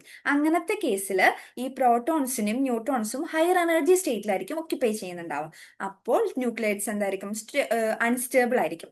അൺസ്റ്റെബിലിറ്റി എന്ന് പറയുന്നത് വളരെ കുറവായിരിക്കും. അപ്പൊ അതിന്റെ ഒരു ടേബിളാണ് ഇവിടെ കൊടുത്തേക്കുന്നത്. അതായത് പ്രോട്ടോൺ നമ്പറും ന്യൂട്രോൺ നമ്പറും ഈവൺ ആണെങ്കിൽ സ്റ്റേബിൾ ആയിട്ടുള്ള ഐസോടോപ്സ് 163 ഉണ്ട്, നാച്ചുറൽ ഒക്കറിംഗ് സ്റ്റേബിൾ ഐസോടോപ്സ്. പക്ഷെ രണ്ടും ഓടാണ് എന്നുണ്ടെങ്കിൽ 4 ആയിരിക്കും, വെറും 4 ഉള്ളൂ സ്റ്റേബിൾ ഐസോടോപ്സ്. ഇനി ഒന്ന് ഈവണും ഒന്ന് ഓടാണെങ്കിലും കുറവ് തന്നെയാണ് as compared to both are even. അപ്പം എന്തായിരുന്നു? ഈവൺ ആണെങ്കിൽ ഇപ്പം പ്രോട്ടോൺസും ന്യൂട്രോൺസിന്റെ നമ്പർ ഈവൺ ആണ് എന്നുണ്ടെങ്കിൽ അത് കൂടുതൽ സ്റ്റേബിൾ ആയിരിക്കും. അതുപോലെ final product in the radioactive decay is also having also related to the existence of such magic numbers. പിന്നെ most of the radio isotopes decays ഒക്കെ നടക്കുന്നത് ആൽഫ റേഡിയേഷൻ എമിഷൻ വഴിയാണ്. അപ്പൊ ആൽഫ പാർട്ടിക്കിൾസ് എന്ന് പറയുന്നത് magic number എക്സിസ്റ്റൻസിനെ ഒരു validation തരുന്നതാണ്. അതായത് അവരുടെയും പ്രോട്ടോൺ നമ്പറും ന്യൂട്രോൺ നമ്പറും 2 ആണ്, അതൊരു മാജിക് നമ്പർ ആണ്. അപ്പൊ ഇതിൽ നിന്നൊക്കെ നമുക്ക് മനസ്സിലായി ഒരു മാജിക് നമ്പേഴ്സ് ഉണ്ട്, അതുപോലെ തന്നെ ഒരു ന്യൂക്ലിയർ ഷെൽ മോഡലിനെ പ്രൊപ്പോസ് ചെയ്യും കൂടിയാണ് ഇവിടെ ചെയ്യുന്നത്. അപ്പം ഇതൊക്കെയാണ് ഒരു ന്യൂക്ലിയർ സ്റ്റെബിലിറ്റിനെ പറ്റിയിട്ട് നമുക്ക് പറയാനുള്ളത്. ഇപ്പൊ സ്റ്റേബിൾ ആണ്, സ്റ്റേബിൾ അല്ലേ, സ്റ്റെബിലിറ്റിന്റെ കാര്യങ്ങളൊക്കെയാണ് ഈ ഷെൽ മോഡൽ വഴി പറയുന്നത്. ഇപ്പൊ സ്റ്റെബിലിറ്റി നോക്കുന്നത് മാജിക് നമ്പേഴ്സ് വഴിയാണ്. അപ്പൊ മാജിക് നമ്പേഴ്സ് ഏതൊക്കെയാണെന്ന് നോട്ട് ചെയ്ത് വെക്കുക. ചിലപ്പോൾ അത് ക്വസ്റ്റ്യൻസ് ഒക്കെ ആയിട്ട് വരാൻ ചാൻസ് ഉണ്ട്. പിന്നെ ഇതാണ് band of stability. Band of stability എന്ന് പറഞ്ഞു കഴിഞ്ഞിട്ടുണ്ടെങ്കിൽ it's a range of stable nuclei on a graph that plots the number of neutrons in a nuclide against the number of protons. അതായത് ബാൻഡ് ഓഫ് സ്റ്റെബിലിറ്റി എന്ന് പറഞ്ഞു കഴിഞ്ഞാൽ number of neutrons is plotted against number of protons ആണ്. This is band of stability. അതായത് ഇതാണ് ഒരു band of stability എന്ന് പറയുന്നത്. ബാൻഡ് ഓഫ് സ്റ്റെബിലിറ്റിയുടെ ഉള്ളിൽ വരുന്ന ന്യൂക്ലിയേറ്റ്സ് ഒക്കെ സ്റ്റേബിൾ ആയിരിക്കും. Outside of band of stability എന്ന് പറയുന്നത് അൺസ്റ്റേബിൾ ആയിരിക്കും. അതായത് N/P റേഷ്യോ, N/P എന്ന് വെച്ച് കഴിഞ്ഞാൽ number of neutrons divided by number of protons. ഇതാണ് ബാൻഡ് ഓഫ് സ്റ്റെബിലിറ്റി. ഇപ്പൊ നമ്പർ ഓഫ് ന്യൂട്രോൺസും നമ്പർ ഓഫ് പ്രോട്ടോൺസും ഓൾമോസ്റ്റ് ഈക്വൽ ആണെങ്കിൽ ബാൻഡ് ഓഫ് സ്റ്റെബിലിറ്റി എന്ന് പറയുന്നത് 1 ആയിരിക്കും. 1 to 1.5 അലൗഡ് ആണ്. അപ്പോൾ ഈ 1.5 1നും 1.5നും ഇടയിലാണ് ഈ N/P റേഷ്യോ വരുന്നത് എന്നുണ്ടെങ്കിൽ അതൊക്കെ സ്റ്റേബിൾ ന്യൂക്ലൈഡ്സ് ആയിരിക്കും. അല്ല ഇവർ തമ്മിൽ ഇപ്പോൾ കുറച്ച് ന്യൂട്രോൺസിന്റെ എണ്ണം കൂടുതലോ അല്ലെങ്കിൽ പ്രോട്ടോൺസിന്റെ എണ്ണം കൂടുതലോ ആണെങ്കിൽ എന്തായാലും അവിടെ വേരിയേഷൻസ് നടക്കും സ്റ്റേബിൾ റേഷ്യോയിൽ നിന്ന്. അങ്ങനെ വരുമ്പോൾ ഈ പുറത്ത് outside of the band of stability ആയിരിക്കും ഇവരൊക്കെ ഒക്യുപ്പൈ ചെയ്യുന്നുണ്ടാവുക.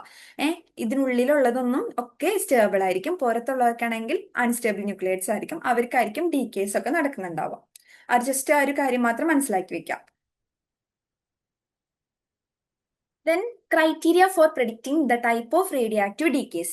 എന്താ ക്രൈറ്റീരിയ എന്താന്ന് വെച്ച് കഴിഞ്ഞിട്ടുണ്ടെങ്കിൽ നമ്മളിവിടെ കുറച്ച് എമിഷൻസിനെ പറ്റിയാണ് പറയുന്നത്. ഇനി ആയിരിക്കും കൺഫ്യൂഷൻസ് ഒക്കെ വരാൻ ചാൻസ് ഉള്ളത്. അപ്പം കുറച്ചും കൂടി ഒന്ന് ഒരു ഫോക്കസ്ഡ് ആയിട്ട് ഇരിക്കുക, ശ്രദ്ധിക്കുക. അപ്പം ഇവിടുത്തെ കേസിൽ ഫസ്റ്റത്തെ എമിഷൻ എന്ന് പറയുന്നത് ബീറ്റ എമിഷൻ ആണ്. അപ്പൊ ബീറ്റ എമിഷൻ എന്ന് പറഞ്ഞു കഴിഞ്ഞാൽ ഞാൻ ഓൾറെഡി പറഞ്ഞു, ബീറ്റ എമിഷൻ എന്ന് പറയുന്നത് എന്താ, ഇലക്ട്രോണിന്റെ എമിഷൻ ആണ്. E0-1 ഓർ β0-1 എന്ന് പറഞ്ഞിട്ട് നമ്മൾ റെപ്രസെന്റ് ചെയ്യുന്നത് അല്ലേ. ബീറ്റ എമിഷൻ എന്ന് പറഞ്ഞു കഴിഞ്ഞാൽ ബീറ്റ എമിഷൻ എപ്പോഴാണ് നടക്കുക അതാണ് നമ്മൾ നോക്കേണ്ടത്. അതായത് N/P ratio which is greater than the stable ratio then beta emission is occurs. അതായത് N/P റേഷ്യോ കൂടുതലാണെന്ന് വിചാരിക്കുക. സപ്പോസ് 1 ആണ് സ്റ്റേബിൾ റേഷ്യോ ആണെന്ന് വിചാരിക്കുക. അപ്പൊ 1നെക്കാട്ടും കൂടുതലാണ് N/P റേഷ്യോ. അപ്പൊ അതിൽ നിന്ന് അർത്ഥാക്കുന്നത് എന്താ, ന്യൂട്രോണിന്റെ നമ്പർ എന്ന് പറയുന്നത് greater than that of the proton അല്ലെ. അപ്പം നമ്മൾ എപ്പോഴും ന്യൂട്രോൺ പ്രോട്ടോൺ റേഷ്യോ ഏകദേശം സെയിം ആയിരിക്കണം. എന്നാൽ മാത്രമേ നമുക്ക് സ്റ്റേബിൾ റേഷ്യോ കിട്ടുള്ളൂ. അപ്പം ഈ ന്യൂട്രോണിന്റെ നമ്പർ കുറയ്ക്കും വേണം, പ്രോട്ടോണിന്റെ നമ്പർ കൂട്ടും വേണം. എന്നാൽ മാത്രമേ ആ സ്റ്റേബിൾ റേഷ്യോ മെയിൻറ്റെയിൻ ചെയ്യാൻ പറ്റുള്ളൂ. അപ്പൊ ഇവിടെ എന്താ നടക്കണേന്ന് വെച്ച് കഴിഞ്ഞാൽ this emission changes a neutron to proton which brings the N/P ratio into the band of stability. അപ്പൊ ഇവിടെ ന്യൂട്രോൺ ടു പ്രോട്ടോൺ കൺവേർഷൻ ആണ് നടക്കുന്നത്. ഒരു ന്യൂട്രോണിനെ മാറ്റി പ്രോട്ടോൺ ആക്കി മാറ്റുന്നു. നമുക്കറിയാം ഇവിടെ മാസ് നമ്പറിലും ആറ്റോമിക് നമ്പറിലും വല്ല ചേഞ്ചസ് ഉണ്ടോ എന്ന് നോക്കാം. നമുക്ക് എന്താണെന്ന് അറിയാം, മാസ് നമ്പർ എന്ന് പറയണത് പ്രോട്ടോൺ പ്ലസ് ന്യൂട്രോൺ ആണെന്ന് അറിയാം. മാസ് നമ്പർ എന്ന് പറയണത് ദാറ്റ് ഈസ് മാസ് നമ്പർ അല്ലേ. Neutron plus proton mass number. അപ്പോ ന്യൂട്രോൺ എന്ന് പറയുന്നത് മാറിയിട്ട് പ്രോട്ടോൺ ആയി മാറുന്നു. അതായത് ഒരു ന്യൂട്രോൺ മാറി ഒരു പ്രോട്ടോൺ ആയി മാറുന്നു. അപ്പൊ അവിടെ ഒരു ക്യാൻസലേഷൻ അല്ല നടക്കുന്നത്. ഒന്ന് മാറി ഒന്നായി മാറുന്നു. അവിടെ വേറെ ഒന്നും റിമൂവ് ആയ കാര്യങ്ങളോ ഒന്നുമില്ല. അപ്പൊ അതുകൊണ്ട് തന്നെ അവിടെ മാസ് നമ്പറിൽ ചേഞ്ചസ് ഒന്നും ഇല്ല. No change. മാസ് നമ്പേഴ്സിൽ ചേഞ്ചസ് ഒന്നുമില്ല. കാരണം ഒന്ന് മാറി ന്യൂട്രോൺ മാറി പ്രോട്ടോണായി മാറുന്നു. അതിൽ മാസ് നമ്പറിൽ ചേഞ്ചസ് ഒന്നുമില്ല. പക്ഷേ ആറ്റോമിക് നമ്പർ Z എന്ന് പറയുന്നത് ഒന്ന് ന്യൂട്രോൺ മാറി ഒന്ന് പ്രോട്ടോണായി കൂടെ ചെയ്യുന്നത്, പ്രോട്ടോണിന്റെ നമ്പർ കൂടെ ചെയ്യുന്നത്, ഒരു ന്യൂട്രോൺ മാറി ഒരു പ്രോട്ടോണായിട്ട് കൂടെ ചെയ്യുന്നത്. അപ്പൊ അങ്ങനെ വരുമ്പോൾ എന്തായിരിക്കും, പ്രോട്ടോണിന്റെ നമ്പർ കൂടുന്നുണ്ട്. അപ്പൊ അതുകൊണ്ട് തന്നെ മാസ് നമ്പർ എന്ന് പറയുന്നത് ചേഞ്ച് ഇല്ലെങ്കിൽ ആറ്റോമിക് നമ്പർ എന്ന് പറയുന്നത് ഇൻക്രീസ്ഡ് ബൈ 1 യൂണിറ്റ്. ഇവിടെ കൊടുത്തിട്ടുണ്ട്. Atomic number Z increase by 1 unit, mass number A remains same. അതായത് ഇവിടെ മാസ് നമ്പറിൽ ചേഞ്ചസ് ഒന്നുമില്ല, പക്ഷെ പ്രോട്ടോണിന്റെ എണ്ണം കൂടുന്നത് കൊണ്ട് തന്നെ Z എന്ന് പറയുന്നത് 1 യൂണിറ്റ് ഇംപ്രൂവ് ചെയ്യും. അപ്പൊ അതൊന്ന് നോക്കി വെക്കുക, കാരണം കൺഫ്യൂഷൻസ് വരാൻ ചാൻസ് ഉള്ള ഒരു ഭാഗമാണ്. അപ്പൊ ഇതൊന്ന് നോട്ട് ചെയ്ത് വെക്കണേ. ഇവിടെ കുറച്ച് എക്സാമ്പിൾസ് ഒക്കെ കൊടുത്തിട്ടുണ്ട്. അപ്പൊ എങ്ങനത്തെ ടൈപ്പ് ഓഫ് ഐസോടോപ്സിനാണ് ഈ β-Dk നടക്കണേ, അതായത് heavy radio isotopes such as thorium, പിന്നെ അതുപോലെ കാർബൺ-14, ഇവർക്കൊക്കെയാണ് നമുക്ക് β-Dk നടക്കുന്നതായിട്ട് കാണാൻ പറ്റുക. അതുപോലെ വേറെ എക്സാമ്പിൾസും കൊടുത്തിട്ടുണ്ട് കാർബൺ-14 പിന്നെ എന്തായിരുന്നു നിയോണിന്റെ ഇതിലൊക്കെ നമ്മൾ ബീറ്റ എന്നുള്ള ഒരു വെച്ചിട്ടാണ് റെപ്രസെന്റ് ചെയ്തേക്കുന്നത്. β0-1 അല്ലെങ്കിൽ E0-1 എന്ന് പറഞ്ഞിട്ട് നിങ്ങൾക്ക് കാണാൻ പറ്റും. അപ്പൊ രണ്ടും സെയിം തന്നെയാണെന്നുള്ളത് ഓർത്തിരിക്കുക. അത്രയേ ഉള്ളൂ. അപ്പൊ ഇവിടെ ആറ്റോമിക് നമ്പർ എന്ന് പറയുന്നത് increased by 1 unit, mass number remains same.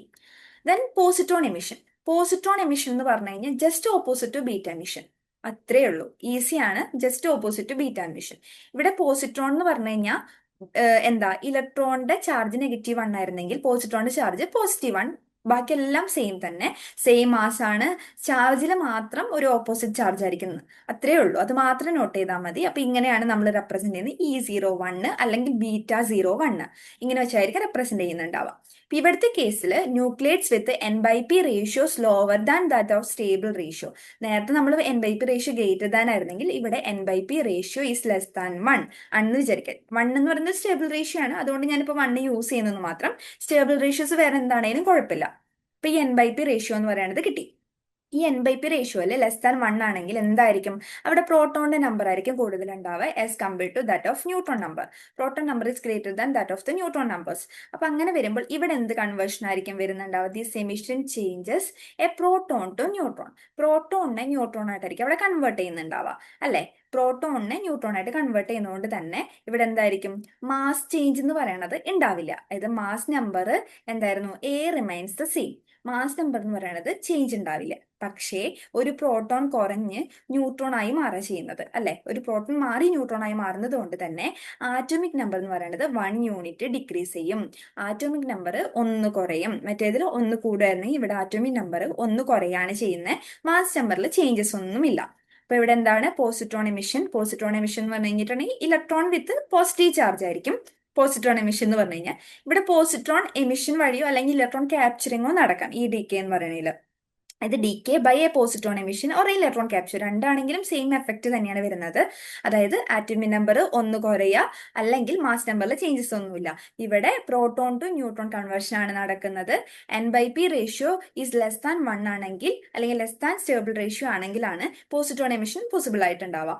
പിന്നെ അതുപോലെ lower atomic number such as Z less than 20 ആണെങ്കിലാണ് പോസിട്രോൺ എമിഷൻ നടക്കാനുള്ള ചാൻസ് കൂടുതലായിട്ടുണ്ടാവുക.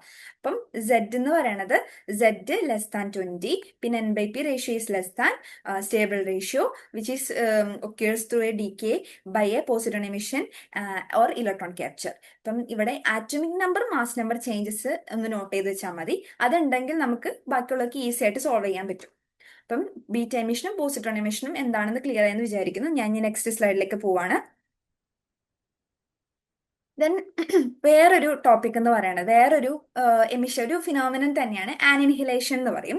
അതായത് എന്താണെന്ന് വെച്ച് കഴിഞ്ഞാൽ ഞാൻ പോസിട്രോൺ എമിറ്റ് ചെയ്തു എന്ന് പറഞ്ഞു. ഈ എമിറ്റഡ് പോസിട്രോൺ എന്ന് പറയുന്നത് which is collide with an electron to give 2 gamma radiations. അതായത് പോസിട്രോൺ എന്ന് പറഞ്ഞാൽ E01 ആണ്, വിച്ച് ഈസ് റിയാക്ട് വിത്ത് അല്ലെങ്കിൽ വിച്ച് ഈസ് കൊളൈഡ് വിത്ത് ഒരു ഇലക്ട്രോൺ ആയിട്ട് കൊളൈഡ് ചെയ്യും. എന്നിട്ട് 2 ഗാമ റേഡിയേഷൻസിനെ എമിറ്റ് ചെയ്യും. അപ്പൊ ഇതില് കൊളീഷൻ ആണ് നടക്കുന്നത്. A collision between a electron and a positron to give gamma radiations and this process is called as annihilation. അത് നോട്ട് ചെയ്ത് വെക്കണം. അതൊന്ന് നോട്ട് ചെയ്ത് വെക്കുക. ഇവിടെ നമ്മൾ പോസിട്രോണെ പറയുന്ന ഒരു പേരാണ് ആന്റി മാറ്റർ, ആൻഡ് ഇലക്ട്രോണിനെ പറയുന്ന പേരാണ് മാറ്റർ. ഒരു ആന്റി മാറ്ററും ഒരു മാറ്ററും തമ്മിൽ കൊളൈഡ് ചെയ്യുന്ന സമയത്താണ് 2 ഗാമ റേഡിയേഷൻസിനെയാണ് എമിറ്റ് ചെയ്യുന്നത്. ആനിഹിലേഷൻ എന്താണെന്നുള്ളതൊന്ന് നോട്ട് ചെയ്ത് വെക്കുക. അപ്പൊ അത് മനസ്സിലായെന്ന് വിചാരിക്കുന്നു കാര്യങ്ങളൊക്കെ. നെക്സ്റ്റ് നമുക്ക് പോകുന്നത് ഗാമ എമിഷനിലേക്കാണ്. ഗാമ എമിഷൻ എന്ന് പറയുമ്പോൾ ഗാമ എന്ന് പറഞ്ഞു കഴിഞ്ഞാൽ എന്താ? 0 ആണ്. ചാർജും ഇല്ല, മാസും ഇല്ല. It's A high energy electromagnetic radiation with high frequency and shorter wave length. High frequency ആണ്, ഷോർട്ടർ വേവ് ലെങ്ത് ആണ്. ആൻഡ് ഗാമ എമിഷൻ എപ്പോഴാണ് നടക്കുന്നത് എന്നുള്ളത് നമുക്കൊന്ന് നോക്കാം. അവിടെ എന്താണെന്ന് വെച്ച് കഴിഞ്ഞിട്ടുണ്ടെങ്കിൽ അവിടെ ഒരു ന്യൂക്ലിയർ ചേഞ്ചസോ കാര്യങ്ങളോ ഒന്നും ഉണ്ടാവുന്നില്ല. റേഡിയോ ആക്ടിവിറ്റി മാറി സ്റ്റേബിൾ ന്യൂക്ലിയർ ആയിട്ട് ഫോം ചെയ്യുന്നെന്ന് മാത്രമേ ഉള്ളൂ. അത് നമുക്ക് നോക്കാം. അതായത് ഒരു ന്യൂക്ലിയർ പ്രോസസ്സിൽ ഒരു ന്യൂക്ലിയസ് പിന്നെ എക്സൈറ്റേഷൻ നടക്കും ഒരു ഹയർ എനർജി സ്റ്റേറ്റിലേക്ക്. എക്സൈറ്റേഷൻ നടക്കുമ്പോൾ എന്തായാലും എനർജീനെ അബ്സോർബ് ചെയ്തിട്ടായിരിക്കും എക്സൈറ്റേഷൻ നടക്കുന്നുണ്ടാവുക. അത് കഴിഞ്ഞ് അവർ തിരിച്ച് ഒരു സ്റ്റേബിൾ സ്റ്റേറ്റിലേക്ക് ഡീഎക്സൈറ്റ് ചെയ്യുന്ന സമയത്ത് ഈ കുറച്ച് എനർജീനെ എന്തായിരുന്നു റേഡിയേഷൻ ആയിട്ടായിരിക്കും എമിറ്റ് ചെയ്യുന്നുണ്ടാവും. ഈ റേഡിയേഷൻ ആണ് ഗാമ റേഡിയേഷൻ. അതായത് ഡീഎക്സൈറ്റ് ചെയ്ത ഒരു excited nucleus that is relaxes to a more stable state and that will release the energy in the form of radiations and that is called as gamma radiations. ഒരു excited nucleus relax ചെയ്യുമ്പോൾ കിട്ടുന്ന radiations ആണ് gamma radiations. ഇവിടെ എന്ന് പറഞ്ഞു കഴിഞ്ഞിട്ടുണ്ടെങ്കിൽ it's A gamma എന്ന് പറഞ്ഞൊരു ഫോട്ടോൺ ആണ്. അതൊരു പാർട്ടിക്കിളോ കാര്യങ്ങളോ ഒന്നുമല്ല, കാരണം അതിന് വെയിറ്റ് ഇല്ല, മാസ് ഇല്ല, അതുപോലെ തന്നെ ചാർജും ഇല്ല. റേഡിയേഷൻസിനൊന്നും ചാർജ് ഉണ്ടാവില്ലല്ലോ. അപ്പൊ അതുകൊണ്ട് തന്നെ ഗാമ എന്ന് പറയുന്നത് ഒരു റേഡിയേഷൻ ആണ്. ഇതെന്ന് പറയണത് ഗാമ എന്ന് പറഞ്ഞാൽ എന്താ, ചാർജും ഇല്ല മാസും ഇല്ല എന്ന് പറഞ്ഞു. അതുകൊണ്ട് തന്നെ എന്താ, that does not alter A and Z, അതായത് ആറ്റോമിക് നമ്പറിലോ മാസ് നമ്പറിലോ ഒരു ചേഞ്ചസും ഒരു എലമെന്റിന് ഉണ്ടാവില്ല ആഫ്റ്റർ ദ ഡീകെ പ്രോസസ്. ഇപ്പൊ ഇവിടെ ഒരു എക്സാമ്പിൾ കൊടുക്കുകയാണെങ്കിൽ ഇവിടെ ഈ സ്റ്റാർ എന്ന് പറയുന്നത് റേഡിയോ ആക്ടിവിറ്റിനെ ഡിനോട്ട് ചെയ്യാൻ വേണ്ടിയിട്ടുള്ളതാണ്. അപ്പൊ നമ്മുടെ after the decay process the same element we could obtain, അതില് എന്താണ് മാസ് നമ്പറിലും ഒരു ചേഞ്ച് കാണാൻ പറ്റില്ല, ആറ്റോമിക് നമ്പറിലും ഒരു ചേഞ്ച് കാണാൻ പറ്റില്ല. പക്ഷെ ഒരു ഗാമ റേഡിയേഷൻസ് എമിറ്റ് ചെയ്യുന്നുണ്ട്, റേഡിയോ ആക്ടിവിറ്റി നഷ്ടപ്പെട്ടു, അതിന് ഒരു സ്റ്റേബിൾ ന്യൂക്ലിയഡ് ആയിട്ട് ഫോം ചെയ്തു. അതാണ് ഗാമ എമിഷൻ എന്ന് പറയുന്നത്. ഗാമ എമിഷൻ എന്ന് പറയുന്നത് കുറച്ചും കൂടി ഈസിയാണ്. ഒരു ചേഞ്ചസോ കാര്യങ്ങളോ ഒന്നുമില്ല, എല്ലാം സെയിം തന്നെയായിരിക്കും, ഒരു മാറ്റങ്ങളും ഉണ്ടാവുന്നില്ല. പക്ഷെ ബീറ്റയിലും പോസിട്രോണിലും നമ്മളൊന്ന് നോട്ട് ചെയ്ത് വെക്കേണ്ടതായിട്ടുണ്ട്. നെക്സ്റ്റ് പ്രോസസ്സാണ് K electron capture process. K electron capture process എന്ന് പറയുന്നത് നമുക്ക് ആ പേരിൽ നിന്ന് തന്നെ വ്യക്തമാണ്, അതായത് എന്തോ ഇലക്ട്രോൺ ക്യാപ്ചർ ആണ്. അപ്പൊ കെ എന്ന് പറഞ്ഞു കഴിഞ്ഞാൽ നമുക്കറിയാം അതൊരു ഇന്നർ ഷെല്ലാണെന്നുള്ളത്. ഇലക്ട്രോൺസ് ഒക്കെ ഒക്യുപ്പൈ ചെയ്യുന്ന ഒരു ഇന്നർ ഷെല്ലാണ്. അപ്പൊ ഇന്നർ ഷെൽ ഇലക്ട്രോണിനെ ക്യാപ്ചർ ചെയ്തെടുക്കുന്ന ഒരു പ്രോസസ്സാണ് കെ ഇലക്ട്രോൺ ക്യാപ്ചർ പ്രോസസ്സ്. അത് മാത്രമല്ല, ആ ക്യാപ്ചർ ചെയ്ത ഇലക്ട്രോൺ എന്ന് പറയുന്നത് later that is combines with proton to produce neutron and emission of neutrino.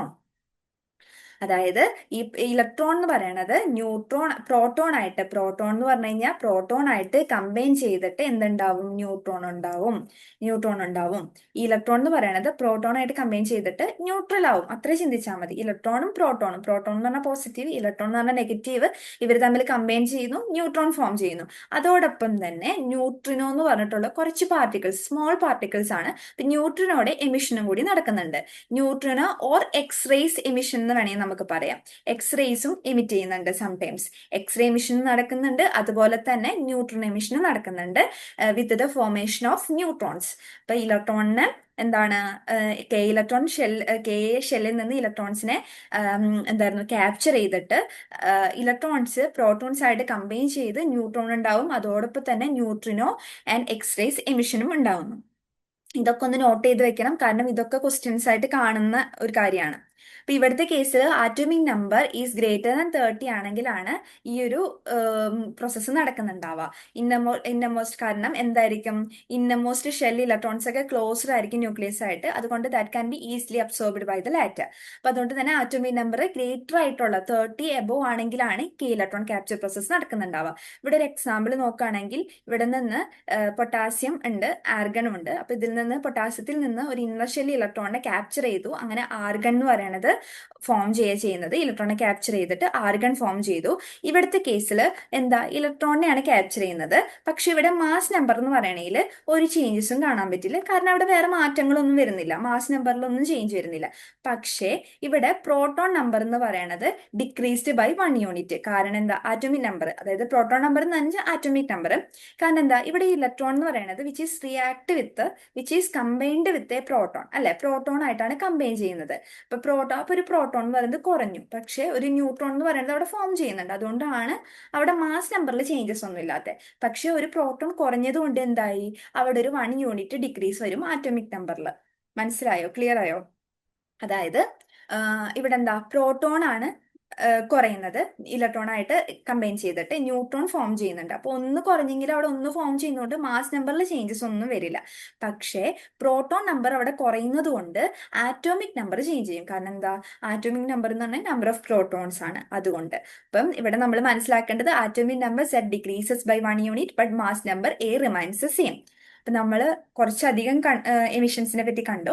ഈ എല്ലാ എമിഷൻസിലും മാസ് നമ്പർ റിമൈൻസ് സെയിം ആയിരുന്നു, പക്ഷെ ആറ്റോമിക് നമ്പർ ആണ് ഇവിടെ മേജർ ആയിട്ട് മാറിയിട്ടുണ്ടായിരുന്നത്, ഡിഫറൻസ് വന്നിട്ടുണ്ടായിരുന്നത്. ഡിക്രീസ് ചെയ്തും ഇൻക്രീസ് ചെയ്തും ഒക്കെ കണ്ടിരുന്നത്. അതിൽ ഇൻക്രീസ് ചെയ്യുന്നത് ബീറ്റ എമിഷനിൽ മാത്രമാണ്, ബാക്കി എല്ലാത്തിലും ഡിക്രീസ് ആണ് ചെയ്യുന്നത്. അപ്പൊ അതൊന്ന് നമ്മൾ കമ്പയർ ചെയ്ത് ഒന്ന് ഒരു ടേബിൾ പോലെ ആക്കി വെച്ച് കഴിഞ്ഞാൽ കുറച്ചും കൂടി ഈസി ആയിരിക്കും നിങ്ങൾക്ക് മനസ്സിലാക്കാൻ വേണ്ടിയിട്ട്. അപ്പം ഇത് ക്ലിയർ ആയെന്ന് വിചാരിക്കുന്നു. ഇനി നെക്സ്റ്റ് ആണ് ആൽഫ എമിഷൻ. ആൽഫ എമിഷൻ എന്ന് പറഞ്ഞു കഴിഞ്ഞാൽ നമുക്ക് ഓൾറെഡി അറിയാം ഹീലിയം ന്യൂക്ലൈഡിന്റെ എമിഷൻ ആണെന്നുള്ളത്. അപ്പൊ അവിടെ എന്തായാലും മാസ് നമ്പർ എന്ന് പറയണത് എന്താ റെഡ്യൂസ്ഡ് ബൈ 4, ആറ്റോമിക് നമ്പർ എന്ന് പറയണത് റെഡ്യൂസ്ഡ് ബൈ 2.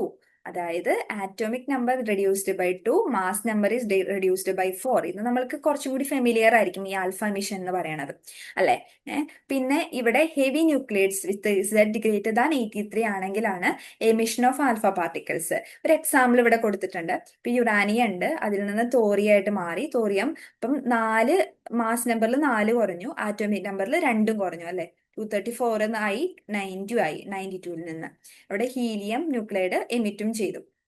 അപ്പം ആൽഫ എമിഷനിൽ എന്താണ്, 2 യൂണിറ്റ്സ് ആറ്റോമിക് നമ്പർ ഡിക്രീസ് ചെയ്യും, 4 യൂണിറ്റ്സ് മാസ് നമ്പറും ഡിക്രീസ് ചെയ്യും. അപ്പൊ അതൊന്ന് നോട്ട് ചെയ്ത് വെക്കാം.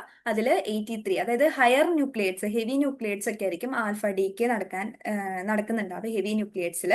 അപ്പൊ അതൊന്ന് നോക്കി വെക്കുക. അതായത് ബിയോണ്ട് ബിസ്മത്ത് ഒരു ഒരു ബൗണ്ടറി പറയുന്നുണ്ട്. അതായത് ബിയോണ്ട് ബിസ്മത്തിനും എബോ ആണെങ്കിലാണ് കൂടുതലും ഈ ആൽഫ എമിഷൻ നടക്കാനുള്ള ചാൻസസ് ഉള്ളത്. That could decrease both number of protons and neutrons. അതുകൊണ്ടാണ് അവിടെ രണ്ട് സ്ഥലത്തും ആറ്റോമിക് നമ്പറിലും മാസ് നമ്പറിലും ചേഞ്ചസ് വരുന്നത്. ഇത് ഞാൻ കുറച്ചും കൂടി മനസ്സിലാക്കാൻ വേണ്ടിയിട്ട് ഒരു ടേബിൾ പോലെ കൊടുത്തിട്ടുണ്ട്.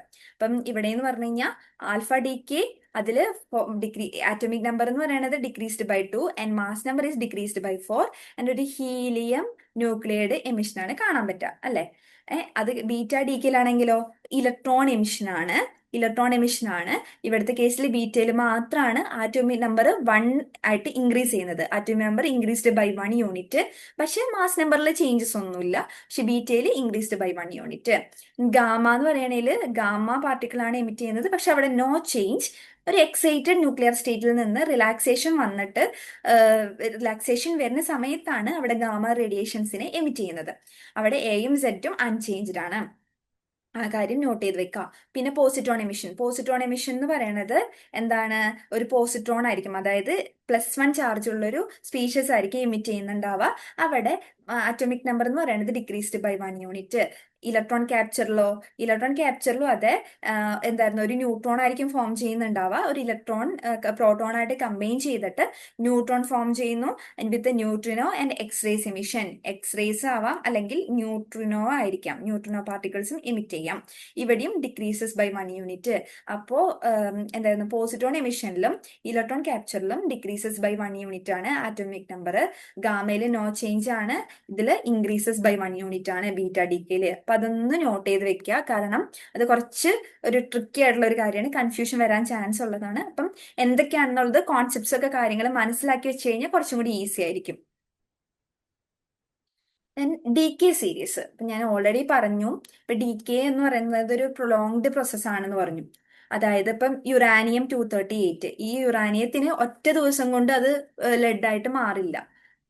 അതെന്ന് പറയുന്നത് കുറേ ഡി കെ പ്രോസസ്സുകൾ നടന്നാണ് അതൊരു സ്റ്റേബിൾ ന്യൂക്ലിയേറ്റ്സ് ആവുന്നത്. യുറാനിയം അറൌണ്ട് 1000 ഇയേഴ്സോളം എടുക്കും അതൊന്നൊരു സ്റ്റേബിൾ ന്യൂക്ലിയേറ്റ് ആയിട്ട് അതിന്റെ ഡി കെ പ്രോസസ്സ് കംപ്ലീറ്റ് ആവാൻ. അപ്പൊ ഇവിടെ D K series of uranium കൊടുത്തിട്ടുണ്ട്. ഇപ്പൊ യുറാനിയം എന്ന് പറയുന്നതിന് കുറച്ചധികം എലമെന്റ്സ് ആയി ഫോം ചെയ്തതിന് ശേഷം മാത്രമാണ് അത് ലെഡ് 206 ആയിട്ട് മാറുന്നത്, ഒരു സ്റ്റേബിൾ ന്യൂക്ലിയേറ്റ് ആയിട്ട് മാറുന്നത്. Majority they have occurred through alpha decay and beta decay ആണ്. ബീറ്റ ഡി അങ്ങനത്തെ കൂടുതലും ആൽഫ ഡി കെയും ബീറ്റ ഡി കെ ആണ് നടക്കുന്നത് ബാക്കിയുള്ള ഡി കേസിനെ വെച്ച് നോക്കുമ്പോൾ.